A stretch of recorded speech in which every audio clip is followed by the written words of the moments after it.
At that altitude, the air was thin enough to blur the line between life and death. Metal screamed under stress. Tracer rounds carved bright lines through the sky. And somewhere above the English Channel, a pilot pulled his trigger again. And again, watching a dying aircraft refuse to fall. It should have ended in seconds. The American fighter ahead was already shattered. Its canopy was gone. Smoke trailed behind it like a wound that would not close. Any textbook on aerial combat would have predicted the same outcome. A few well-placed cannon hits, structural failure, then a spiral into the sea below. That was the logic of air war in 1943. That was what every pilot believed. But on that day, something broke that logic. Because the aircraft did not fall. It kept flying steady, controlled, defiant, cutting through the sky as if the laws of physics and perhaps the rules of war itself no longer applied. In those few impossible minutes, what unfolded was not just a dogfight. It was a moment of realization, a glimpse into a different kind of war, one not decided by maneuver or marksmanship alone. A war where survival, not perfection, would decide the outcome. And the question that followed that encounter would linger far beyond the battlefield. What happens when one side can endure what should destroy it? The war in the skies over Europe in 1943 had already entered a new and unforgiving phase. What began as a contest of speed, maneuverability, and individual skill was quietly transforming into something far more industrial, far more ruthless. The air war, World War II, was no longer decided solely by the brilliance of a pilot or the elegance of a maneuver. It was becoming a test of endurance, production, and survival. On one side stood the Luftwaffe, forged in the early victories of the war. Their doctrine emphasized precision and efficiency. Aircraft like the Focke-Wulf 190 were engineered for performance, fast climbs, tight turns, lethal firepower. German pilots were trained to strike with discipline. One pass, one kill, then disengage. In those early years, it had worked. Experience and tactical superiority gave them control of the skies. But by mid-1943, a new presence was growing impossible to ignore. The Americans had begun deploying increasing numbers of the P-47 Thunderbolt, a fighter that seemed to defy conventional design philosophy. It was massive, heavy, and, at first glance, unsuited for the graceful turning battles that define aerial combat. Many German pilots dismissed it. Too large, too slow to respond, a target rather than a threat. Yet those early assumptions masked a deeper shift. The P-47 Thunderbolt was not built to win elegant dogfights. It was built to survive them. Its thick armor, rugged airframe, and powerful radial engine allowed it to absorb punishment that would tear lighter aircraft apart. And in a war increasingly defined by attrition warfare, that difference was not just technical, it was strategic. On June 26, 1943, over the waters of the English Channel, those two philosophies would collide. A seasoned Luftwaffe pilot, trained in the traditions of precision and superiority, would find himself facing a reality that no manual had prepared him for. What began as a routine interception would become something else entirely. A moment where the assumptions of an entire air force began to unravel. The moment Mueller spotted the lone fighter below him, everything aligned exactly as his training had taught him it should. This was the kind of opportunity every Luftwaffe pilot was trained to recognize and exploit without hesitation. Altitude advantage, Unser surprise, a single enemy aircraft, isolated and exposed. In the logic of aerial combat, this was not a gamble. It was a guaranteed kill. He rolled his aircraft into a controlled dive, positioning himself behind and slightly below the target out of sight, out of warning. The P-47 Thunderbolt flew straight and level, unaware for just a few seconds more. Enough time, at 400 meters, Mueller steadied his aim. The gun sight settled over the massive radial engine. He squeezed the trigger. The sky erupted. Twin 20mm cannons fired in unison, their recoil shaking the airframe as explosive shells tore forward. He saw the impacts immediately bright flashes along the fuselage, the wing roots, the engine cowling. In any other engagement, against any other aircraft, this would have been decisive. German doctrine was built on this moment: precision, firepower, and exit. But the P-47 Thunderbolt did not disintegrate. It did not even falter. Instead, the American pilot reacted violently, pulling into a turn. Mueller followed instinctively, confident his lighter aircraft could outmaneuver the heavier machine. He fired again. More hits, more flashes. The canopy shattered, fragments spinning into the slipstream. Still, the aircraft flew. The fight shifted downward as the American pushed into a steep dive. Mueller followed, watching his speed climb rapidly. 500 kilometers per hour, 550, then faster. But something felt wrong. The controls began to stiffen, resisting his inputs. This was compressibility, a dangerous edge of flight where control could be lost entirely. And the P-47 Thunderbolt kept accelerating. Reluctantly, Mueller was forced to pull out. The American fighter vanished ahead, escaping not through maneuver, but through sheer speed and resilience. For a brief moment, the engagement should have ended there, but it did not. Minutes later, Mueller spotted the same aircraft again, lower now, trailing smoke, visibly damaged. It should have been falling. It should have been finished. Instead, it was still flying west, toward England, toward safety. And something about that sight began to unsettle him in a way no enemy ever had before. Mueller did not hesitate the second time. By now, this was no longer a textbook engagement. It had become something personal, something that defied the very principles of aerial combat he had trusted since his first mission. The damaged P-47 Thunderbolt below him was still flying, still holding course, as if daring him to try again. He dove once more, this time closing the distance faster, more aggressively. No caution, no restraint. At barely 200 meters, he opened fire. The impact was immediate and devastating. Cannon shells struck along the fuselage, tearing through metal and internal systems. One detonated near the cockpit. Another slammed into the engine, cowling, sending a brief flash of flame trailing behind the aircraft. The Thunderbolt shuddered under the assault, its structure visibly breaking apart. For a moment, Mueller believed it was over, but the engine kept running. The aircraft steadied itself again, refusing to fall. A cold realization began to form. He pressed closer, dangerously close now, until the distance shrank to less than 50 meters. Close enough to see details no pilot ever expected to witness in combat. The shattered cockpit, the torn metal, and inside it, the American pilot.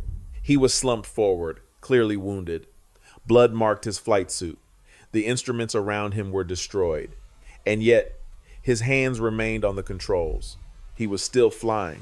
Mueller fired again, emptying what remained of his weapons. Machine gun rounds stitched across the wings.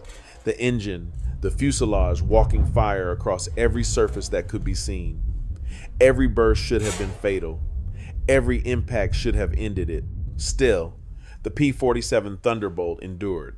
The engine did not seize. The wings did not collapse.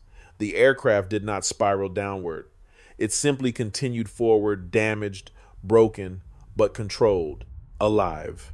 And then, for a brief moment that would stay with him for the rest of his life, the impossible became undeniable. The American pilot turned his head. Their eyes met. There was no panic in that look. No surrender, only pain and something else. Resolve. Mueller had no ammunition left, nothing more to fire, nothing more to prove. Slowly, almost without thinking, he raised his hand in a short, restrained salute. A gesture not of victory, but of recognition. The American pilot gave the slightest nod. Moments later, Mueller broke away, turning back toward France. Behind him, the shattered P-47 Thunderbolt continued west, toward England, toward survival. And in that silent exchange, something fundamental had changed. Not just in the outcome of a single engagement, but in Mueller's understanding of the war itself. When Mueller landed back at Abbeville, the war felt different. Nothing had visibly changed. The runway was the same. Ground crews moved with the same practiced efficiency. Engines cooled, metal ticked in the afternoon air. But inside his mind, something no longer aligned with the world he thought he understood. The encounter with that single P-47 Thunderbolt had introduced a question he could not ignore. He had done everything right. Perfect positioning, superior firepower, multiple confirmed hits. In the framework of aerial combat, it should have been a clean victory. Instead, the enemy had absorbed everything and survived. During the debriefing, Mueller reported the engagement with clinical precision, ammunition expended, range, attack angles, visible damage. Every detail was accounted for. Yet the conclusion remained the same, and it unsettled the room into silence. The aircraft had not been destroyed. Other pilots began to listen more closely. Some had seen similar things. Stories once dismissed as exaggeration were starting to align. The P-47 Thunderbolt was not behaving like other aircraft. It was not fragile. It did not fail under expected conditions. It endured. This realization carried implications far beyond a single mission. The Luftwaffe had built its doctrine around efficiency, destroy the enemy quickly, conserve resources, avoid unnecessary risk. But what happens when the enemy cannot be destroyed quickly? When a fighter can take damage that should be fatal and still return to the fight? The answer was uncomfortable. It meant the battle was no longer defined by precision alone. It was shifting toward attrition warfare, a prolonged struggle where survival, replacement, and endurance mattered more than individual victories. And in that kind of war, the advantage did not necessarily belong to the more skilled pilot. It belonged to the side that could afford to lose and keep fighting. Reports like Mueller's were forwarded up the chain of command. Technical observations, damage assessments, tactical concerns, they were recorded, filed, and acknowledged at certain levels. But broader conclusions were slower to emerge. Admitting that the enemy possessed a structural advantage was not just a technical matter, it carried strategic and political weight, so the guidance remained cautious. Avoid prolonged engagements. Strike quickly. Disengage. Survive. But even that guidance reveals something deeper. These were no longer instructions for winning decisively. They were instructions for enduring a fight that was beginning to tilt in a direction few were willing to openly admit. And for pilots like Mueller, the realization had already taken hold. If one aircraft could survive that much damage, how many more could follow? By early 1944, the shift Mueller had sensed months earlier was no longer subtle. It was undeniable. The air war, World War II, had entered a phase where scale and endurance overshadowed everything else. The Allies were no longer testing German defenses, they were systematically dismantling them. Factories, airfields, supply lines, nothing was beyond reach. And above it all, formations of bombers moved with a kind of relentless certainty, shielded by waves of escort fighters, including the now familiar P-47 Thunderbolt. Then came February. Operation Argument, later known as Big Week, was not just another offensive. It was a statement of intent. For 6 consecutive days, Allied forces launched coordinated bombing raids deep into German territory, targeting the heart of its aircraft industry. The objective was clear: achieve air superiority by destroying Germany's ability to replace its losses. The Luftwaffe responded with everything it had. Fighters were scrambled in numbers rarely seen before. Pilots flew multiple sorties a day. Veterans and inexperienced replacements alike were thrown into the same unforgiving sky. Mueller was among them, flying repeated missions into increasingly hostile conditions. And the encounters were different now. The P-47 Thunderbolt no longer appeared as an isolated threat. It operated in coordinated formations, diving from high altitude with overwhelming speed. Their attacks were brief, precise, and devastating. German fighters, once dominant in controlled engagements, found themselves reacting instead of dictating. In one such engagement, Mueller's formation was intercepted before they could even reach the bombers. The American fighters descended from above, their heavy machine guns unleashing concentrated fire in a single, disciplined pass. One aircraft in Mueller's formation disintegrated almost instantly. Another spiraled out of control. There was no prolonged dogfight, no opportunity to recover, only impact and loss. The mathematics of attrition warfare became brutally clear. Each engagement cost Germany experienced pilots it could not easily replace. Training new pilots required time, fuel, aircraft resources that were already under pressure. The Allies, by contrast, absorbed losses and returned in greater numbers. Day after day, mission after mission, the air war, World War II, was no longer a contest of equal forces. It had become an imbalance of capacity. American industry produced aircraft at a rate that outpaced destruction. Damaged P-47 Thunderbolt fighters were repaired and returned to service. Pilots who survived gained experience, becoming more effective with each sortie. Survival created strength. Loss created weakness. By the end of Big Week, the cost to the Luftwaffe was staggering. Aircraft destroyed, pilots killed or missing, units reduced in effectiveness not by a single decisive battle, but by cumulative erosion. And yet, the Allied bombing campaign continued, largely uninterrupted. From the American perspective, the outcome reinforced a growing confidence. Their strategy was working. Not perfectly, not without sacrifice, but effectively. The combination of heavy bombers and durable escort fighters had created a system that could sustain itself under pressure.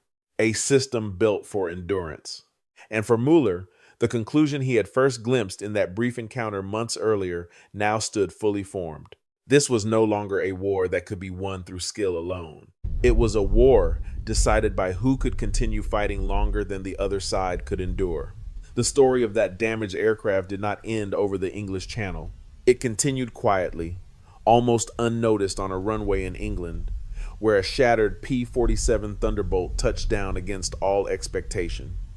Mechanics would later count the damage in numbers. Holes across the wings, penetrations through the fuselage, critical systems compromised. By every conventional measure of aerial combat, it should never have made it back. And yet, it did. The pilot survived. The aircraft was repaired. Within days, both would return to the sky. That outcome, repeated across hundreds of missions, began to define the true nature of the air war, World War II. Not a war of isolated victories, but a system of survival. Each returning pilot carried experience forward. Each repaired aircraft extended the fighting capability of the force. Over time, this accumulation created something far more powerful than any single engagement: continuity. On the other side, the Luftwaffe faced a different reality. Losses were not just numbers, they were irreplaceable knowledge. A pilot lost meant training lost, instinct lost, memory of combat lost. Replacement pilots arrived with fewer hours, less experience, and diminishing odds of survival. The balance shifted, not in a single moment, but gradually, with each mission flown and each aircraft that failed to return. This was the essence of attrition warfare. Not who could strike harder, but who could endure longer. The P-47 Thunderbolt was never the most agile fighter in the sky. It did not need to be. Its strength lay elsewhere in its ability to bring its pilot home, again and again. In doing so, it preserved something far more valuable than performance. It preserved time. Time to learn, time to adapt, time to outlast. And that was the quiet advantage that reshaped the conflict. Looking back, the 3 minutes Mueller spent firing into that aircraft were more than a failed interception. They were a glimpse into the future of warfare, a moment where precision met resilience and resilience held. The lesson extends far beyond that day. In any conflict, superiority is not defined solely by speed, firepower, or even strategy. It is defined by sustainability, by the capacity to absorb loss without collapse, by the ability to return, repair, and continue. Because in the end, wars are not always won by those who strike the hardest, but by those who are still standing when the fighting finally stops. If this story made you reflect on the deeper lessons of history, consider sharing your perspective. Do you believe modern warfare still follows the same logic of endurance and attrition? And if you value exploring these moments where history reveals its most important truths, stay with us for the next chapter. The battle may be over, but the meaning behind it is still unfolding.